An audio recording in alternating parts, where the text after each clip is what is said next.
We've already decided who gets what. You get nothing, my Uncle Lawrence announced with that smug smile I'd grown to despise over the years. His words echoed through my grandmother's living room in Portland, Oregon, where we had all gathered for what should have been a solemn moment of reading Dorothy's will. Instead, it felt like watching vultures divide their prey. My name is Annette. I'm 29 years old, and I've spent most of my life being treated like the family disappointment. While my cousins Patricia and Vincent sat there nodding in agreement with their father Lawrence, I felt the familiar sting of rejection wash over me. They had apparently spent the week since Grandma Dorothy's funeral dividing up her house, her savings account, and even her jewelry collection among themselves, as if I didn't exist.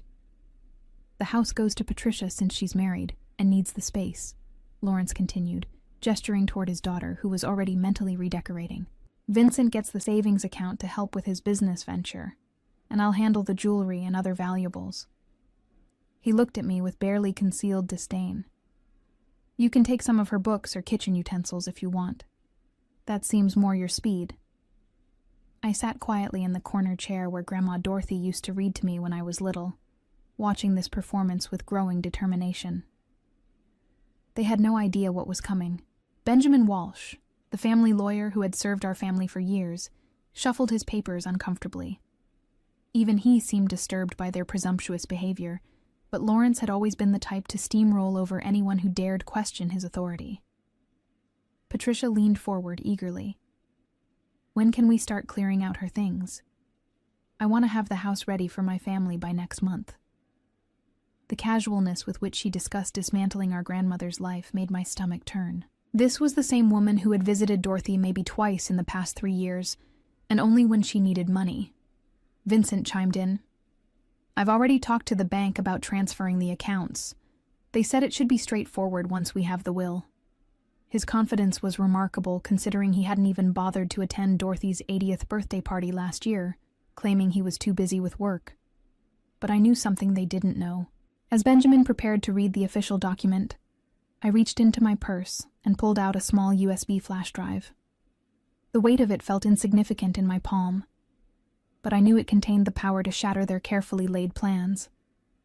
Dorothy had been much smarter than any of them realized, and she had prepared for this exact moment with the precision of someone who had watched her family's true nature reveal itself over the years. Growing up in this family had taught me early that love was conditional, and I apparently never met the conditions. Lawrence had always been the golden child in Dorothy's household, or so everyone believed. He was the successful financial planner who drove expensive cars and lived in the prestigious West Hills neighborhood. Patricia followed in his footsteps, marrying a doctor and producing 2 children who were paraded around as the family's pride and joy. Vincent, though younger and less established, had inherited Lawrence's arrogance and sense of entitlement. Then there was me, the daughter of Dorothy's youngest child, who had died in a car accident when I was 12. I had come to live with Dorothy not out of choice, but out of necessity. My father had never been in the picture, and with my mother gone, Dorothy was my only family. While Lawrence and his children saw me as a burden, Dorothy had welcomed me with open arms and genuine warmth that I had never experienced before. "You're my little sunshine," Dorothy used to tell me during those early years when grief threatened to consume me. She would sit with me for hours, helping with homework, listening to my fears about fitting in at school, and assuring me that I belonged in her heart, if nowhere else. While Lawrence's visits were brief and focused on what Dorothy could do for him, I spent every day after school in her kitchen, learning her recipes and listening to stories about her life. The irony wasn't lost on me that Lawrence, who had built his career advising people about financial planning and family wealth management, had completely misunderstood his own mother's intentions. He saw Dorothy as an aging woman who needed his guidance and protection, never recognizing that she was still sharp as a tack and perfectly capable of making her own decisions. Patricia would call occasionally to complain about her husband or ask for help with the grandchildren's expenses, while Vincent treated Dorothy like an ATM, showing up whenever his latest business venture needed funding. But I had been there through everything. When Dorothy was diagnosed with diabetes, I learned how to monitor her blood sugar and prepare diabetic-friendly meals. When she fell and broke her hip at 78, I took a leave of absence from my job at North Peak Engineering to care for her during recovery. While the others were busy with their own lives, I was the one who drove her to doctor appointments, organized her medications, and made sure she never felt alone or forgotten. Dorothy had noticed the difference in treatment, though she rarely spoke about it directly. Sometimes I would catch her watching Lawrence's interactions with a sad expression, or see her shake her head when Patricia would rush through a phone call without asking how Dorothy was feeling. She had a way of observing people's character that came from decades of experience, and she had been taking careful notes on all of us for years. The depth of her awareness would shock them all very soon. The moment that changed everything happened 6 months before Dorothy's death, though I didn't realize its significance at the time. I had arrived at her house for our usual Sunday dinner to find her sitting at her kitchen table with tears in her eyes. Lawrence had just left after what appeared to be a heated conversation, and Dorothy looked more hurt than I had ever seen her. "He thinks I'm losing my mind," she said quietly, wiping her eyes with a tissue. "Lawrence came here today with papers from some lawyer, trying to get me to sign over power of attorney to him. He said it was for my own protection, that I couldn't be trusted to handle my own affairs anymore." I sat down beside her, feeling anger build in my chest. "What did you tell him?" Dorothy straightened her shoulders with the dignity that had always defined her. "I told him that my mind is perfectly clear, and if he ever tried something like that again, he would regret it. But Annette, the way he looked at me, like I was already dead, and he was just waiting to collect his inheritance." She shook her head sadly. "I've worked my whole life to build something to leave to my family, but I'm starting to wonder if they see me as anything more than a bank account." That conversation had been a turning point for Dorothy, though she hadn't shared the full extent of her plans with me until much later. Over the following months, I noticed changes in her behavior. She became more secretive about her legal affairs, mentioning appointments with lawyers that she hadn't used before. She also started asking me more questions about my dreams and plans for the future, as if she was trying to understand what truly mattered to me. The revelation came 3 weeks before her death, when she called me over on a Thursday evening and led me to her bedroom. She pulled out a shoebox from under her bed and opened it to reveal a small video camera and several legal documents I had never seen before. "Annette, I need you to understand something very important," she began, her voice serious but calm.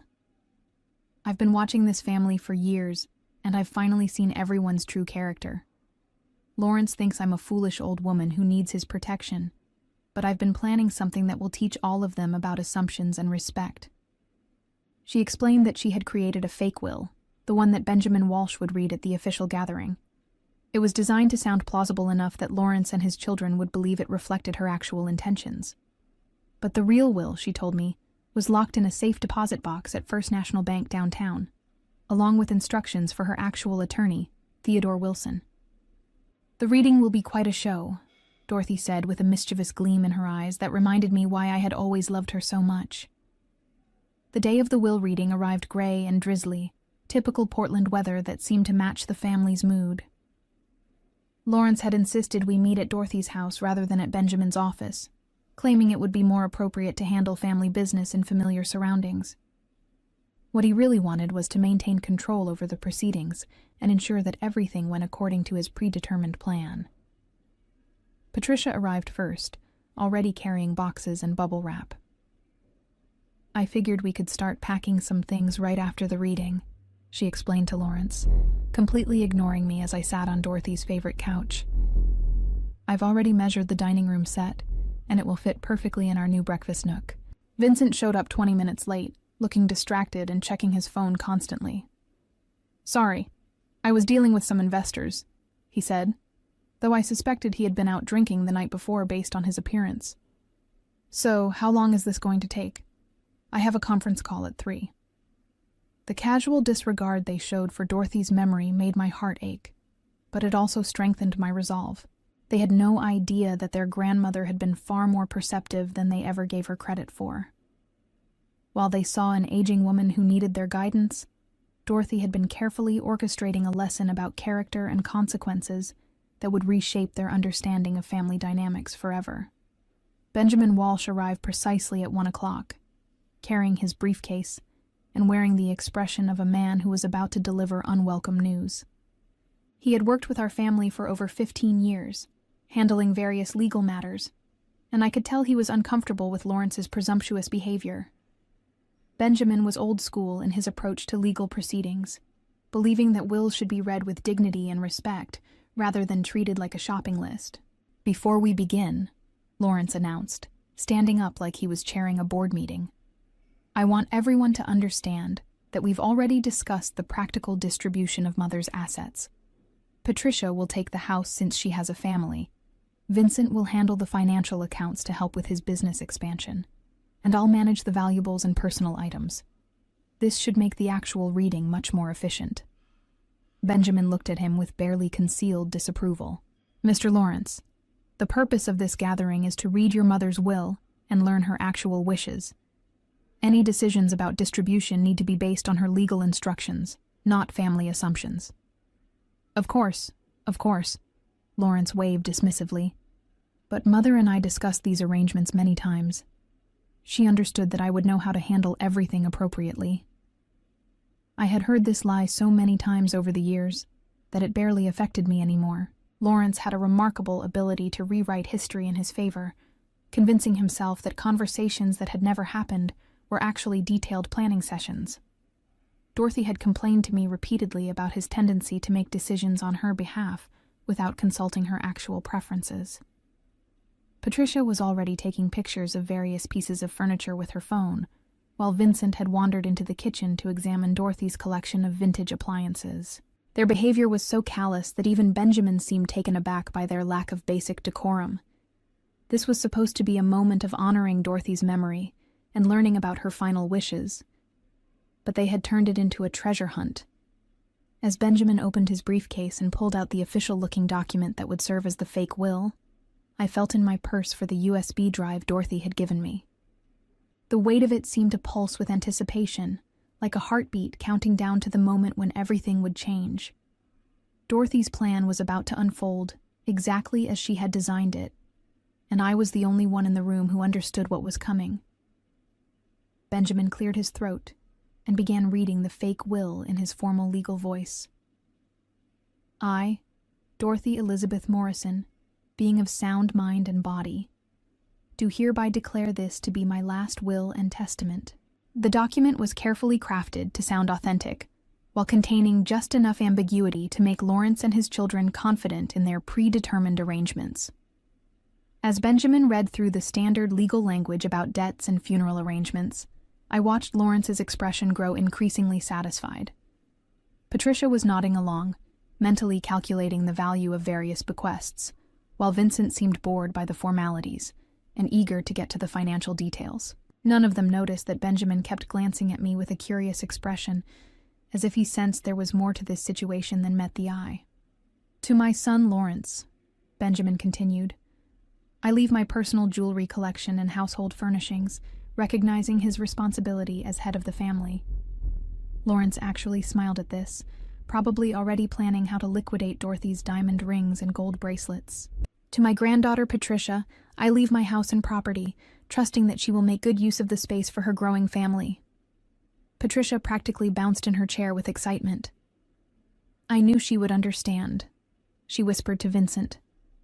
"Grandma always said the house should stay in the family." This was completely untrue. Dorothy had never expressed any such sentiment to me, and I had spent far more time with her than Patricia had over the past decade. But Patricia had a gift for creating false memories that supported her desires, much like her father.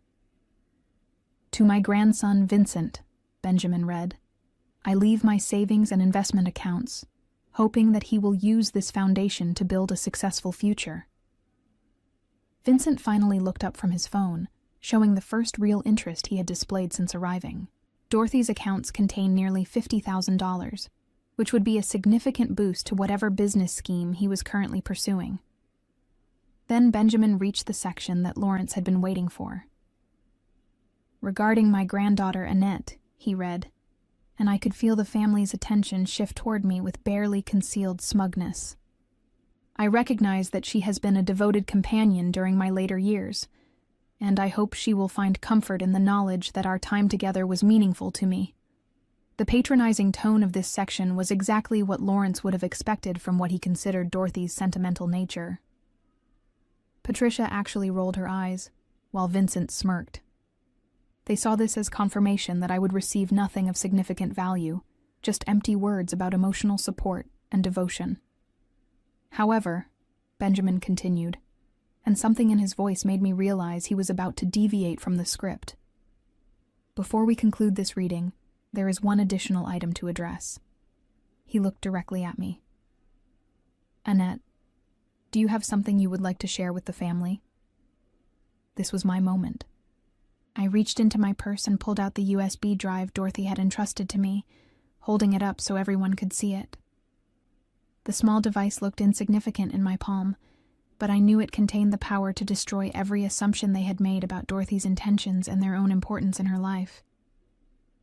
Dorothy asked me to give this to the lawyer during the will reading, I said quietly.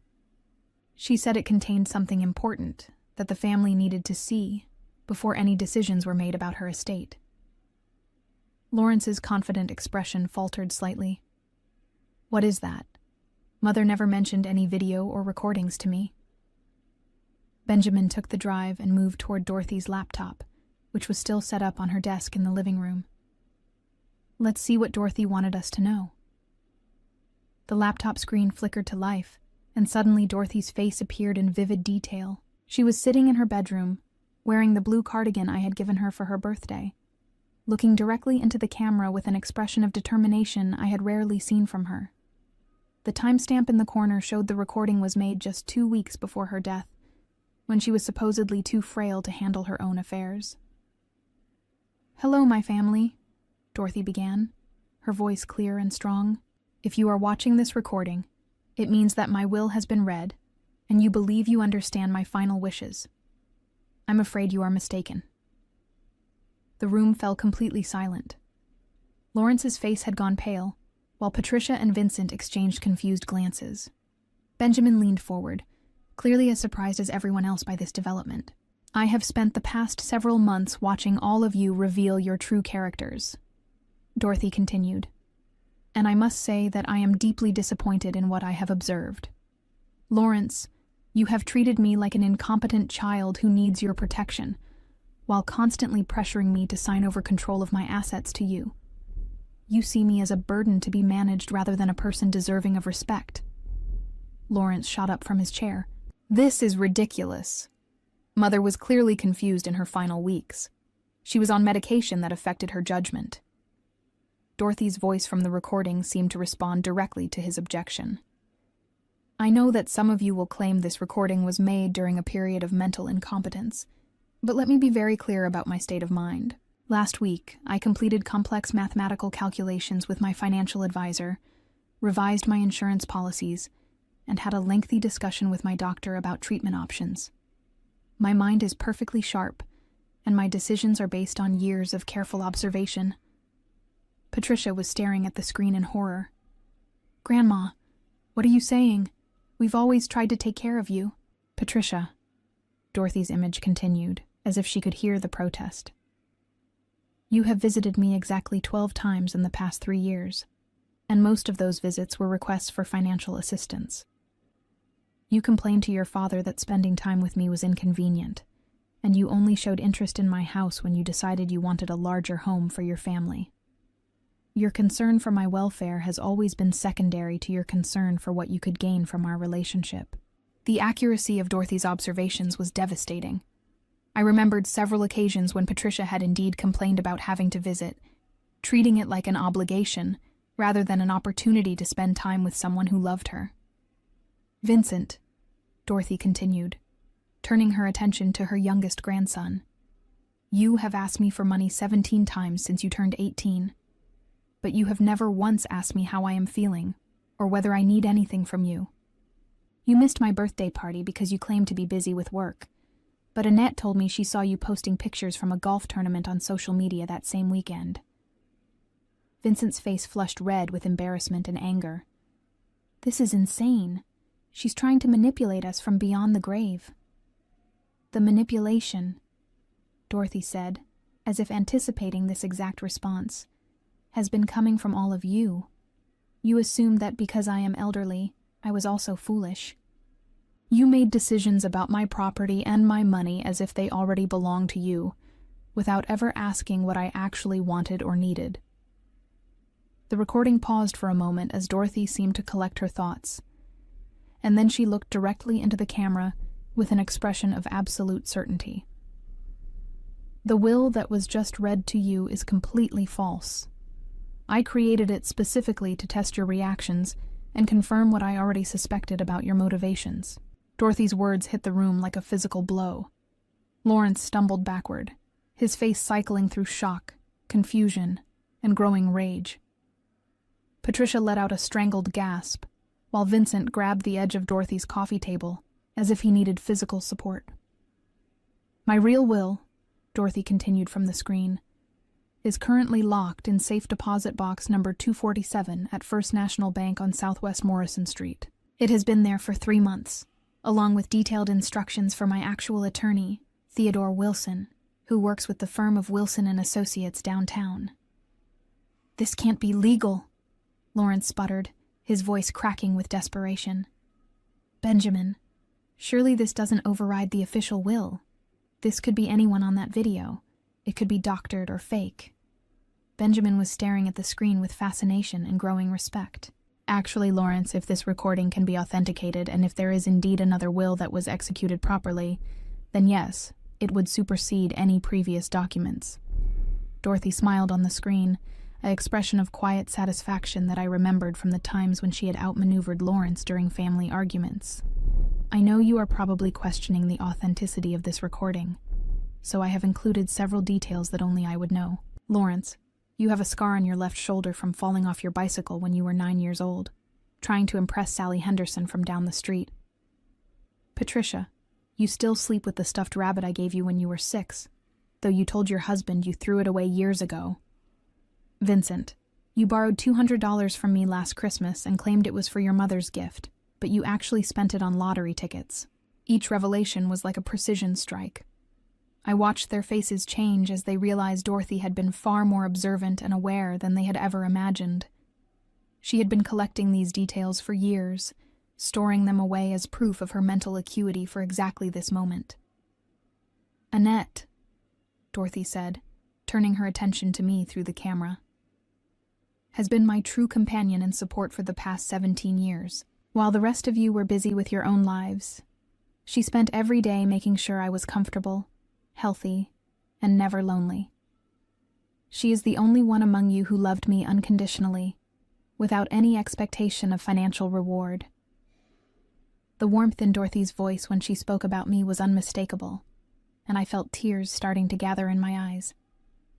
Even from beyond the grave, she was still protecting and defending me.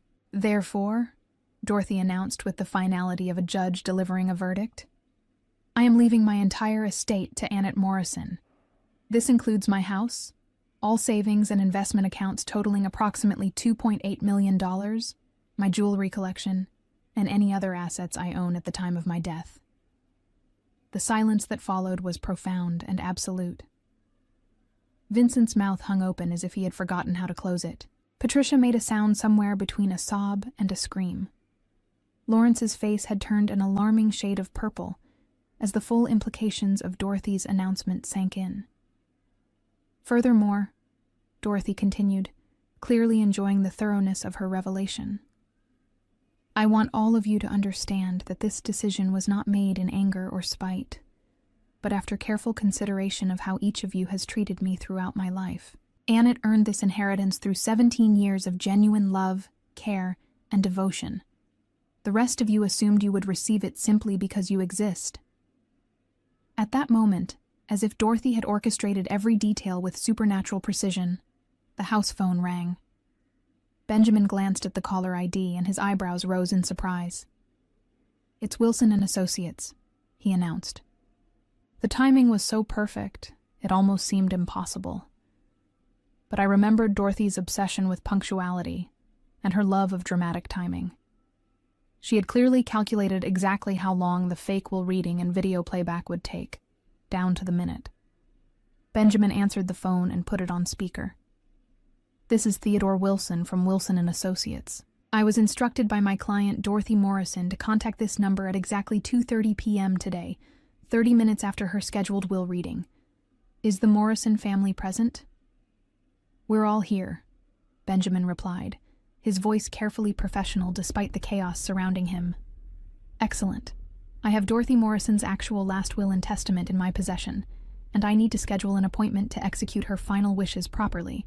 Lawrence found his voice at last, though it came out as barely more than a croak. "This is fraud. This whole thing is a setup." "Sir," Theodore Wilson replied calmly, "I have been working with Dorothy Morrison for the past 4 months to ensure that her final wishes were legally sound and properly documented.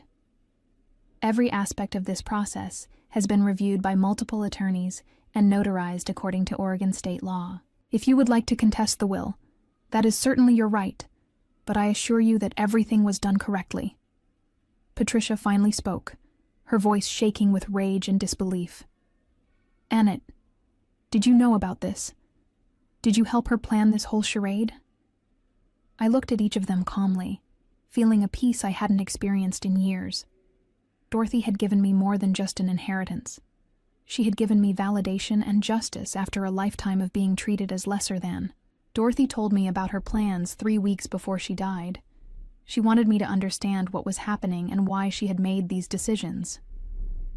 "You manipulative little witch," Lawrence spat, his composure finally cracking completely. "You poisoned her mind against her own family. You turned our mother into a stranger." "No, Uncle Lawrence," I replied quietly. "You did that all by yourselves." The Dorothy on the screen seemed to have one final message, as if she had anticipated even this exchange. "I hope that someday you will all understand that love and respect cannot be bought or inherited.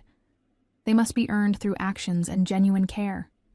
Annette earned my love and trust every single day we spent together. I am proud to leave everything to her, and I know she will use this inheritance wisely and with the same kindness she has always shown me." The video ended with Dorothy smiling directly into the camera, her expression serene and satisfied. The laptop screen went dark, leaving us all sitting in the aftermath of her perfectly orchestrated revelation. The silence stretched on until Theodore Wilson's voice came through the phone speaker. "I can meet with all of you tomorrow morning at 9 a.m. to review the official will and begin the probate process. Miss Morrison, as the primary beneficiary, you'll need to bring identification and be prepared to sign several documents."